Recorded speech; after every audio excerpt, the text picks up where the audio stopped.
Yo diría que en una parte muy importante, ¿verdad? Yo que vivo trabajando con archivos históricos,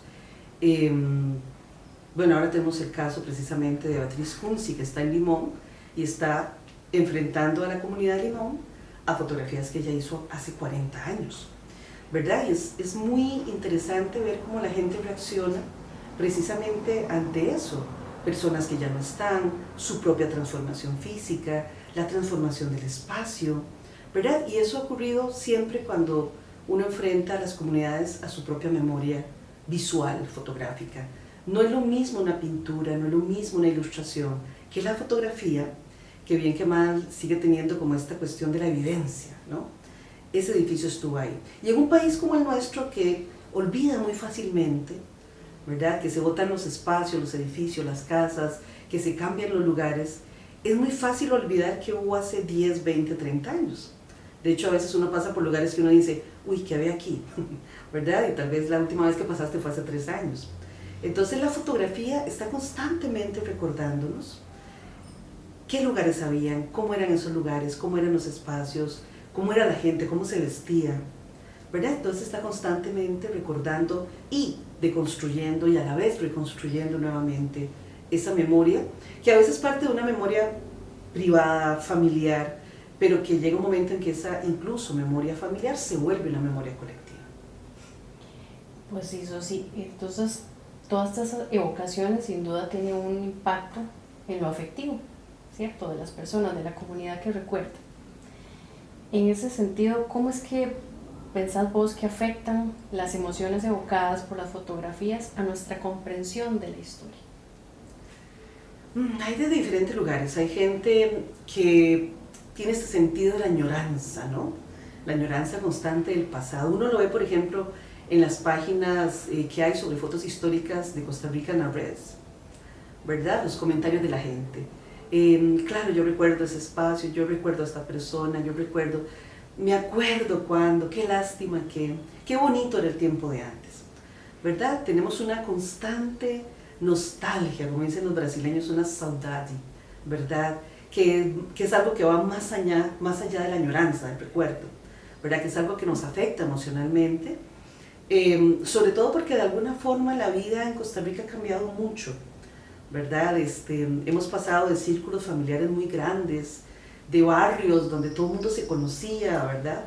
A de pronto espacios donde apenas conoces al vecino, ¿verdad? Uno creció en lugares donde todos los vecinos lo cuidaban a uno porque todo el mundo sabía de quién era el chiquito, de quién era esto, aquello, ¿verdad? Eso todavía se conserva en algunas comunidades, sobre todo fuera del Valle Central, pero de alguna forma lo hemos perdido, ¿verdad? Entonces es como esa constante remembranza por el pasado y eso lo tiene la foto, ¿verdad? Es el poder de la fotografía histórica, de la fotografía de la memoria, incluso de lo que pasó hace un año, ¿verdad? O sea, lo que pasó hace una semana, tiene esa capacidad de devolvernos en el tiempo, de recordar incluso cosas como olores, sensaciones, qué sentía yo en ese momento, ¿verdad? Entonces tiene esa propiedad increíble de devolvernos en el tiempo. Es la ventana a lo cuántico para devolvernos en el tiempo.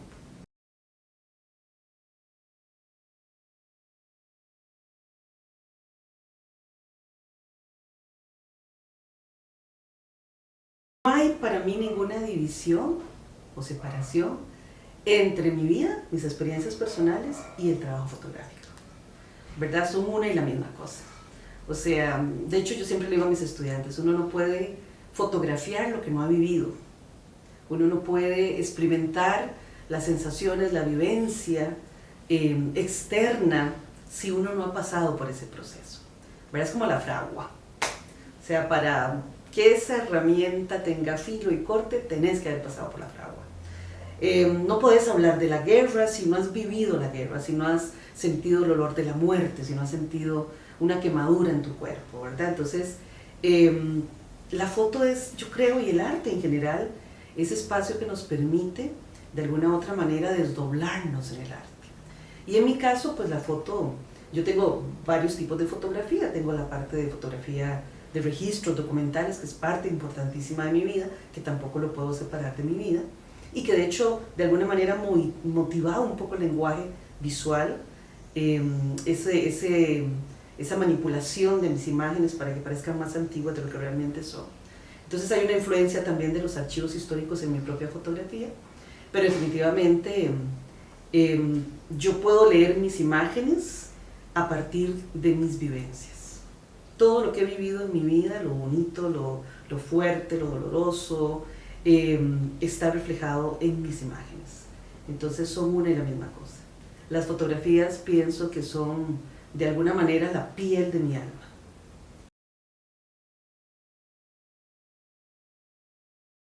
La fotografía artística, pues tal vez lleva un proceso más complejo, ¿verdad? En el sentido de que cuando uno hace foto de calle, pues sí, uno ya lleva con claridad qué es lo que quiere documentar de alguna manera.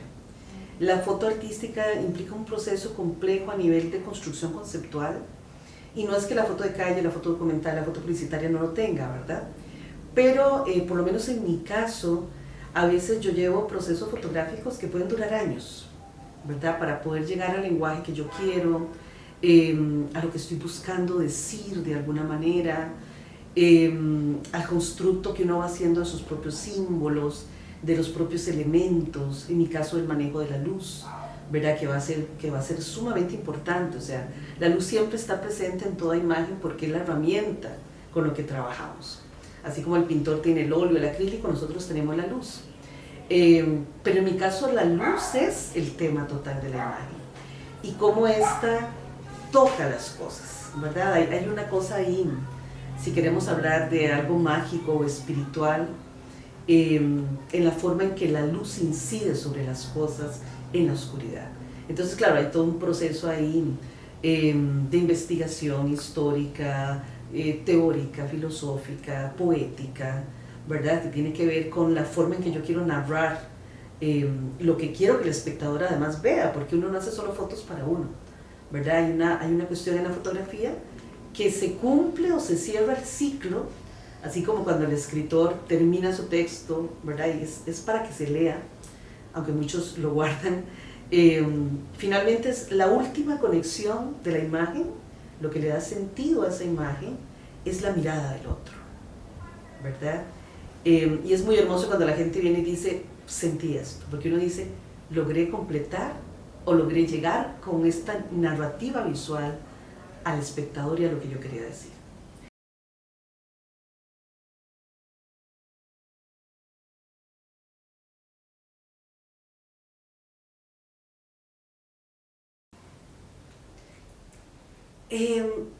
Si yo me pongo a hablar de diferencias o similitudes, para mí es complejo porque vengo de la disciplina del arte puro, ¿verdad? Y me topo, en algún momento dije que fue como por accidente, pero no, era por destino, con la fotografía, ¿verdad? Que viene y completa mi vida, ¿verdad? De hecho, en mi casa hay más libros de otras cosas que de arte, ¿verdad? Porque además completa las otras partes que tienen que ver con lo que a mí me interesa. O sea, en el caso, para mí, sí, las artes visuales, la pintura, el grabado, por supuesto, cuando yo hago fotografía, eso está ahí presente.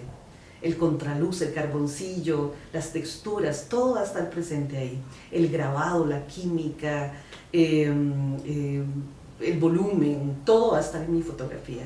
Pero yo no puedo desligar tampoco las otras áreas que también conforman la imagen fotográfica en mi caso, que es la antropología visual, la etnografía, ¿verdad? Cosas que para la misma fascinación por la cultura popular, la religión, ¿verdad? Que yo crecí en un ambiente sumamente religioso y entonces todo eso se fusiona en una misma cosa. Entonces, claro, ya desde mi trabajo artístico puede ser sumamente disruptivo que yo tenga cosas mezcladísimas ahí, pero es porque tiene que ver con mis preguntas constantes, ¿verdad? De hecho, hasta las piedras están ahí, mi fascinación por las piedras están ahí. Entonces, claro, tiene todo un término o toda una forma de definirlo alrededor de que la fotografía, en mi caso, fusiona absolutamente todo. Y yo creo que esa es una de las cosas hermosas que se terminan por completar, tal vez con la imagen en movimiento, ¿verdad? Las posibilidades que ahora tenemos de captar con nuestras propias cámaras video, pero además sonido. Y a veces yo, incluso cuando estoy ante una experiencia, dejo la cámara de lado y la cámara se vuelve mis ojos, mi olfato, mi oído, ¿verdad? Tratando de captar todo eso que después se transforma en una imagen. Porque a veces uno necesita dejar la cámara de lado. A veces yo le digo eso a mis estudiantes: dejen la cámara de lado, sientan el frío, sientan el calor, sientan los olores, las sensaciones, y después transfórmenlo en imagen, ¿verdad? Entonces la cámara es simplemente, es eso, es una extensión del cuerpo completo. Uno fotografía no a través de un objeto, ni de un lente, ni de un visor. Uno fotografía con todo el cuerpo, con todas las experiencias, con todas las sensaciones, con lo que ha amado, con lo que ha odiado. Ahí está presente a través del lente de la cámara.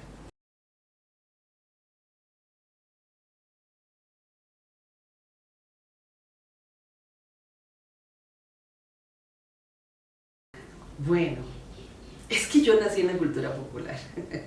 O sea, yo siempre digo, yo nací, a mí me amamantaron con boleros, con cumbias, ¿verdad? O sea, eso era, yo creo que muy fuerte en mi familia. El tema, incluso escuchar boxeo con mi abuelo en la radio, ¿verdad? Cosas de ese tipo. La fascinación que ellos tenían, mis padres, mis abuelos, con la música. Entonces sí, crecí, tal vez mi primera conexión de hecho con la cultura popular fue la música. Y después, la fascinación que llegué a tener en algún momento con los exvotos de la iglesia de Cartago, ¿verdad? Porque cuando uno antes iba a la iglesia de Cartago, los exvotos no estaban abajo en el museo, sino que estaban alrededor de la misma iglesia, en vitrinas, ¿verdad? Y yo me acuerdo que yo vivía fascinada con aquellas manitas, bracitos, cintas, casas hechas a mano, barquitos hechos a mano y todo eso, y me fascinó. De hecho, mi proyecto de licenciatura en Bellas Artes estuvo relacionada con los esbotos, y es algo que he venido trabajando, resemantizándolos, por supuesto, en la contemporaneidad desde hace muchísimos años.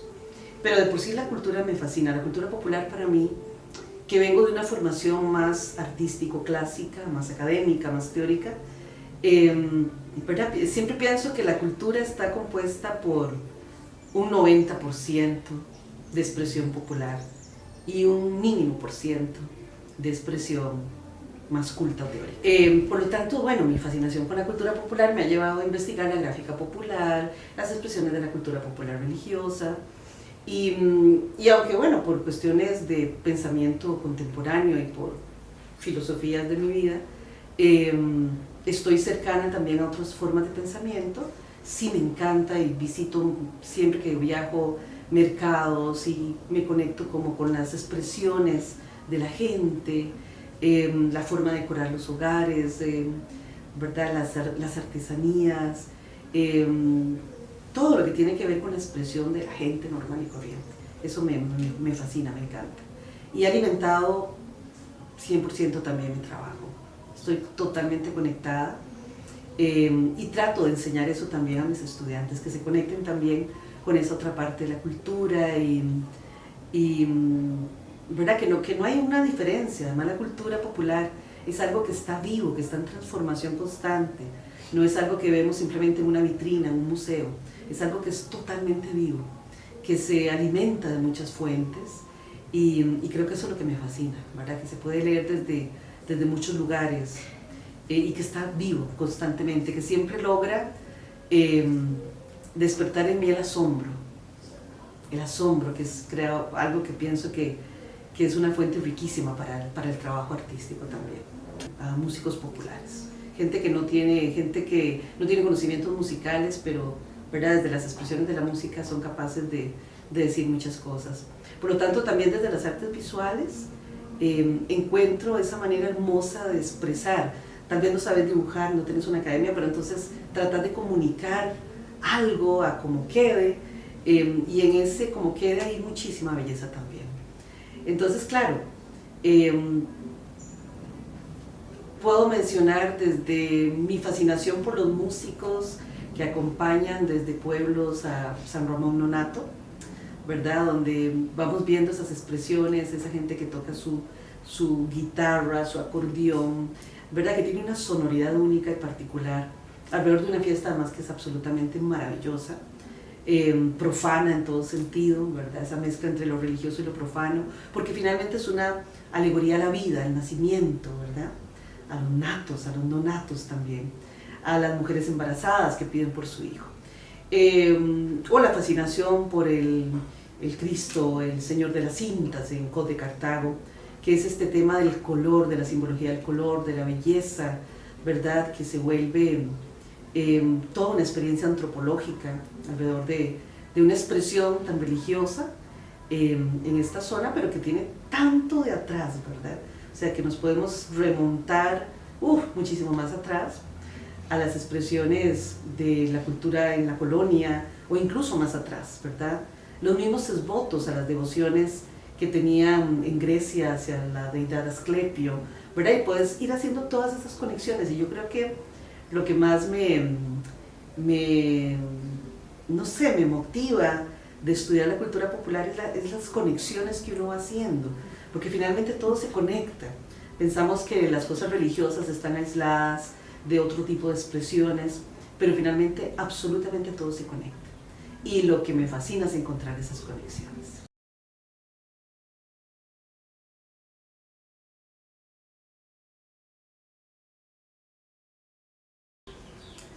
Bueno, yo creo que todo. Además uno ha aprendido a hacer como de todo, ¿verdad? En esta época.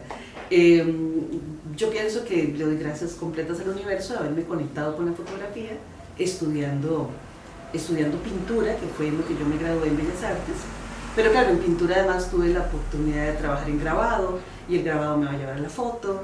Y en la fotografía conozco a un señor que yo amo y amaré toda mi vida, que fue mi maestro Roberto Cabrera, un pintor que además también era investigador, que además, ¿verdad?, tenía esta fascinación por la antropología visual, y por supuesto aprendo con él y me enseña a disfrutar de este proceso de la investigación. Entonces, hoy más que nunca, ¿verdad?, creo que esta posibilidad de lo interdisciplinario es fundamental. O sea, ya no tenemos, como en algún momento lo planteó Ortega Gasset, la especialización ¿verdad? Más bien al contrario, tenemos que ser muy diversos, y eso nos da también la posibilidad de poder ver un tema desde muchos lugares, e incluso ya no separar de pronto, ¿verdad?, las artes visuales del diseño gráfico o de otro tipo de expresiones, ¿verdad? Al contrario, yo he encontrado tanta riqueza en poder leer algo precisamente desde otros puntos de vista, ¿verdad? Y creo que eso ha enriquecido muchísimo mi trabajo investigativo, etc. También la conexión con personas, ¿verdad?, que tienen otras investigaciones y que te aportan también. Entonces creo que yo creo que la interdisciplinaridad es una forma maravillosa de acercarse a la investigación, al arte, a tener otras perspectivas y enriquecer todavía más y llenarse de más preguntas.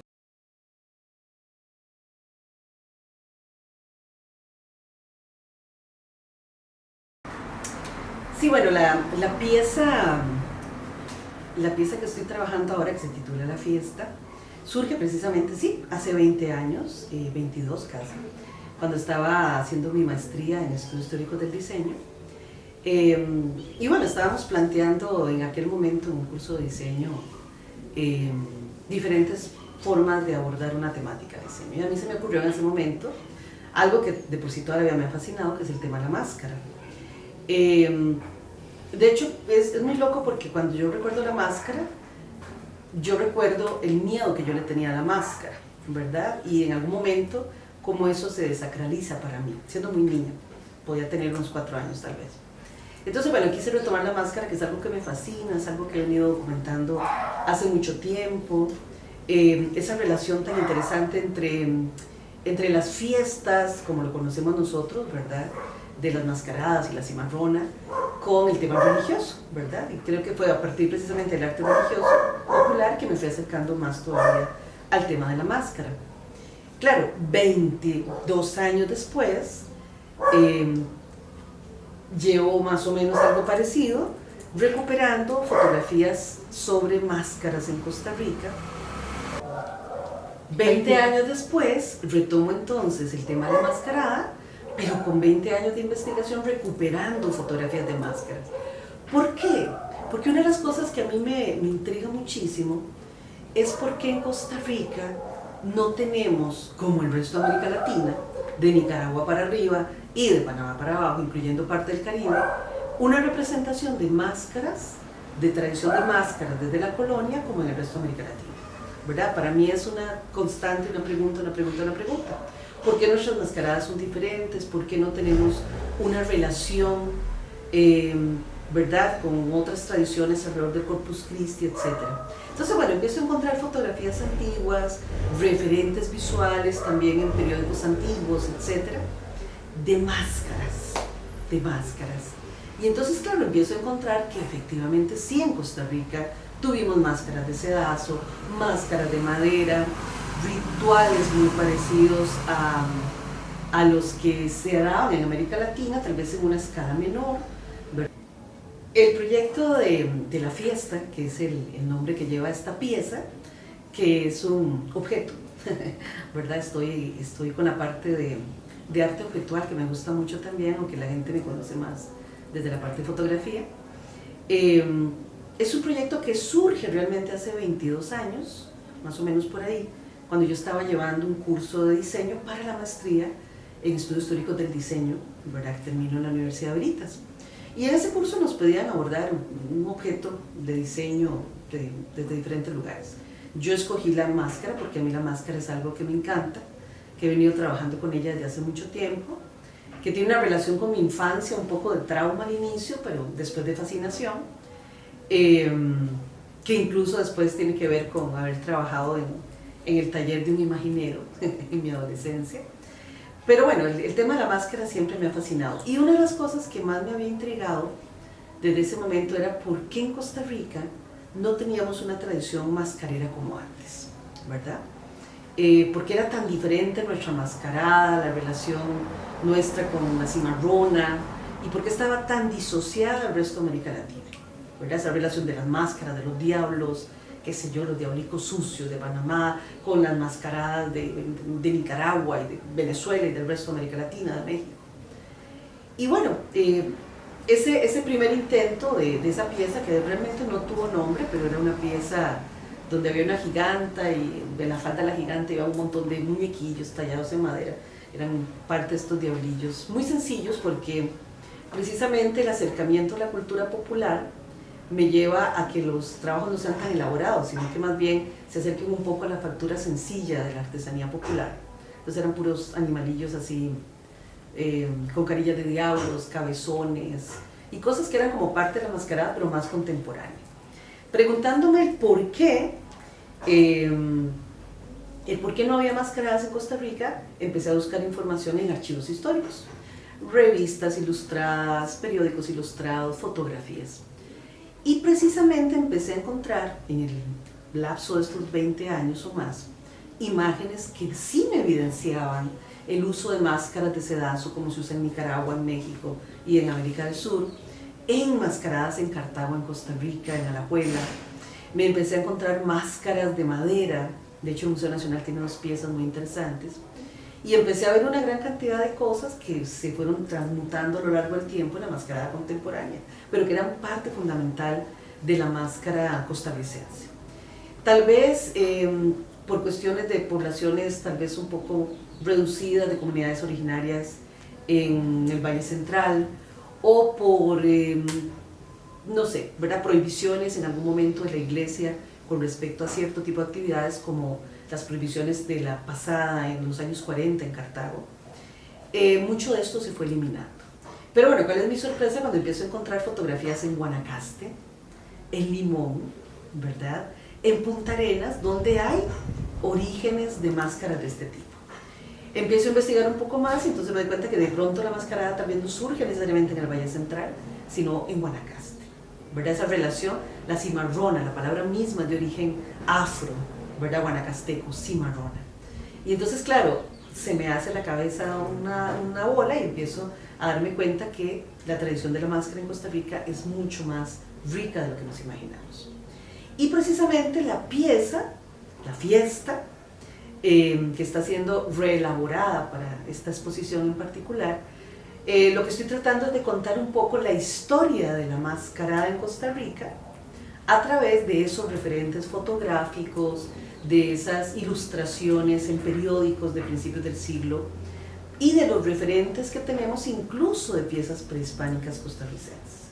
De hecho, la pieza arranca con una preciosa figura de una mujer de la Gran Nicoya, totalmente intervenida, porque para mí la máscara empieza en la piel. O sea, para mí la pintura corporal, la pintura facial de todas estas mujeres y hombres de nuestro pasado prehispánico es la primera máscara.